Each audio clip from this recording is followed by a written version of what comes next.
put yourself in the customer mindset, honestly, the customer usually just wants to get to an answer. I mean, from a company perspective, we want to form a relationship with them, and we should, and they expect you to know a lot about them, but they want what they want. And so where we're seeing customers or companies really use these things effectively is like a T-Mobile uses us for customer service. And they tried to reinvent themselves a few years ago, and I think have done a really good job. But what they found was their world was becoming really challenging because they supported 10 different handset devices, all with different OSs, all with different challenges, and they couldn't keep on top of all the different questions their customers had.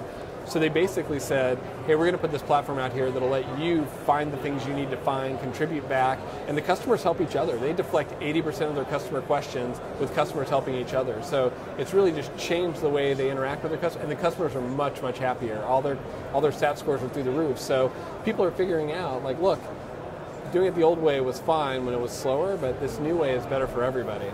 Definitely. And if a business was wanting to implement one of these strategies, is there a one-size-fits-all, or is every social networking strategy going to be different depending on the business? It's a good question. I found it's really different. There's a few different places that I see companies have more success when they start there.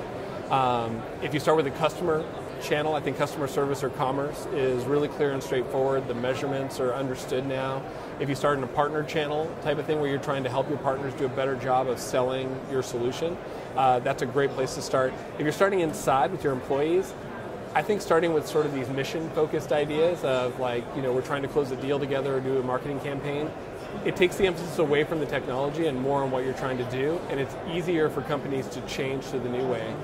The only time I would start personally with like a social networking or strategic communication, something like that, is if the CEO really believes in it, because then I think you can implement that tops-down change across the company, but otherwise I'd start with something really discreet.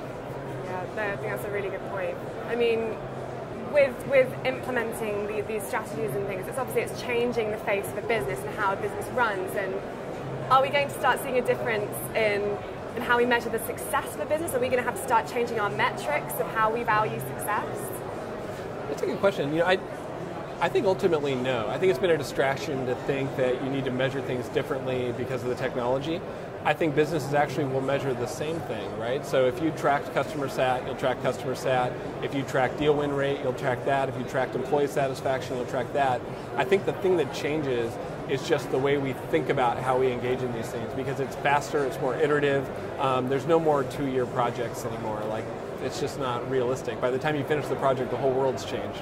Social network, the social networking strategy at the moment that people are talking, is it going to work, is it not? It's kind of like balancing on a knife edge. How do we push it over that knife edge into success and make sure that if you do implement one, it's going to be right for you and it's going to drive results? Right. So for social networking, for me, I ultimately think we'll be the inheritor of email. I think what really pushes that over the edge is as it moves to mobile. Right now, the relationship people used to have to Outlook, they lived in Outlook. They now consume 60% of their email on a mobile client that's pretty basic. And so we're seeing this opportunity to treat email as just one communication stream among many, right? On top of all the information you need and everything else. And so I think the move to mobile, the move to email is just one piece of you keeping track of communication. I think that makes this possible. And then I think you get all of the benefits of social networking, right? Imagine, right now, like, corporate directories are important, but imagine if you had a business directory, right, where any customer or partner or employee that worked with you, you could look them up on your phone, you could click to call them, you wouldn't need a number, you wouldn't need an address. I mean, that's pretty great, right? Because right now we spend so much time chasing after information we don't need to. So I think this move to mobile really is what pushes it over the edge.